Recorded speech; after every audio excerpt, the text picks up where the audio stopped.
Muchas gracias al foro por auspiciar este intercambio de ideas con un respetuoso debate. Yo estoy convencido de que todos los que aquí presentes tenemos para Cuba los mejores deseos de libertad y democracia.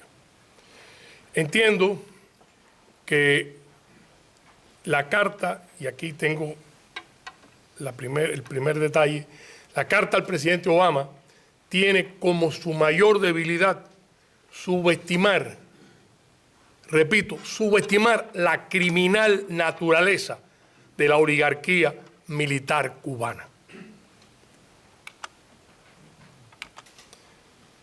El objetivo esencial del régimen, y esto es obvio, es aferrarse al poder. Ellos están no en un proceso de transición a la democracia, sino en un claro proceso de sucesión.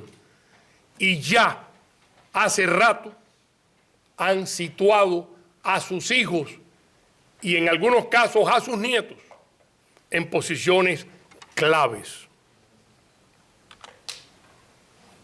El general Raúl Castro ha endurecido la represión brutal y los crímenes políticos. Hay muchos ejemplos, pero yo quiero mencionar el asesinato de Osvaldo Payá. No podemos desconocer estas realidades. Es una pandilla de asesinos que son capaces, y lo han hecho en muchas ocasiones, de asesinar a los líderes de la oposición. Esta es la realidad de Cuba. La realidad de Cuba no tiene ventanas. Ese régimen, la dictadura militar, no ha dado ninguna opción, ni ha abierto ninguna ventana hacia una democracia. No ha dado la más mínima señal de que la democracia representativa, pluripartidista y de mercado libre es parte de los caminos que ellos están buscando. Muchas veces discutimos sobre si hay inversionistas que quisieran poner su dinero en centrales azucareros o en otras industrias importantes de la economía cubana. La Constitución de Cuba vigente hoy, en su artículo 15, dice: son propiedad del Estado los centrales azucareros, los bancos, los medios de transporte, los órganos de comunicaciones, cuidado, monopolio total de la información, las instalaciones económicas, culturales, científicas. En este artículo de la Constitución vigente en Cuba no hay ninguna posibilidad de una apertura como la que se está o se pudiera contemplar. Decía Lenin que la dictadura del proletariado dependía del uso de la fuerza y no de las leyes. Y esta es la Cuba real, la Cuba de la fuerza, la Cuba del asesinato. Nosotros nos pudiéramos y quisiéramos todos que fuera otra realidad. Cuando hablamos, por ejemplo, del modelo de Pinochet, tenemos que reconocer en el dictador chileno que tuvo la voluntad de hacerle la pregunta a su pueblo, y eso parte del dictador, por las razones que sean, pero tuvo la voluntad de preguntarle a su pueblo si querían escoger otro camino, y cuando el pueblo chileno escogió otro camino, aceptó la decisión del pueblo chileno. Gracias.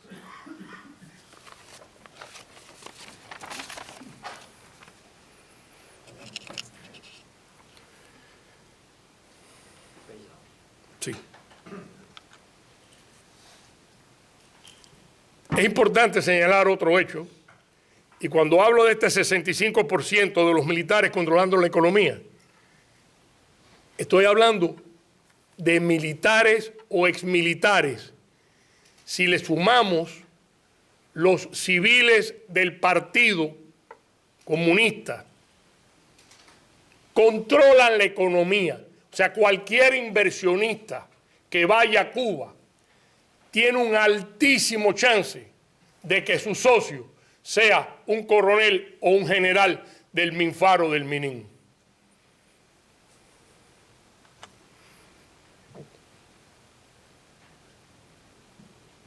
Y antes de pasar, perdóname, déjame.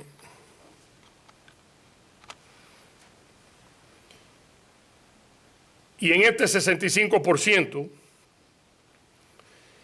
y me perdonan, pero quiero hablar específicamente de un nombre. Luis Alberto Rodríguez López Calleja, yerno de Raúl Castro, que es el zar de la economía de Cuba.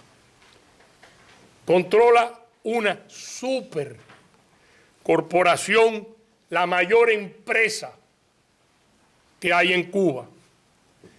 Es un conglomerado gigantesco y está controlado por Luis Alberto López Calleja, que hace 3 meses le elevaron el rango de coronel a general.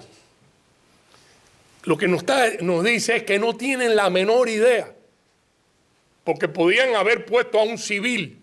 No, era coronel, y la respuesta a todo lo que estamos tratando de hacer nosotros es ascenderlo a general. Entre paréntesis, ligado a la familia de Raúl Castro, estuvo, y estas son cuestiones que, yerno de Raúl, hasta qué punto sigue o no casado con Débora, la hija mayor de Raúl, es cuestión de especulaciones, pero está íntimamente ligado a la familia, porque su padre fue general Rodríguez, de los más cercanos colaboradores de Raúl Castro. Ya estamos terminando. En 55 años, el sistema económico de Cuba, como han dicho todos los panelistas anteriores, ha fracasado. Pero ellos se han buscado una opción: establecer su dominio sobre otro país, específicamente Venezuela.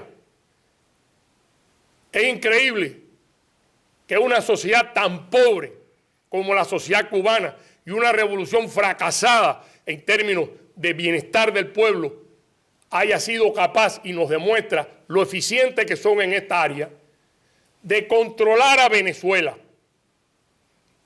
Tienen más de 7.000 tropas especiales en Venezuela, contribuyendo a asesinar a estudiantes venezolanos. Y tienen en el poder, es uno de los factores importantísimos de mantener en el poder a los chavistas y a Nicolás Maduro. Porque de Venezuela, Cuba, y el estimado es variable, entre 10 y 13.000 millones al año. Y ahí es donde está en este momento subsistiendo ese sistema.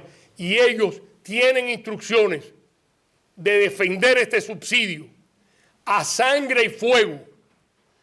Pase lo que pase y cueste lo que cueste, van a luchar por mantenerse en Venezuela y mantener este subsidio de Venezuela. Porque, en fin de cuentas, ahí tienen ellos asegurado lo que están tratando de hacer, que es sencillamente la sucesión. Para terminar, el proyecto de la gerontocracia militar cubana no es transición a la democracia, es sucesión.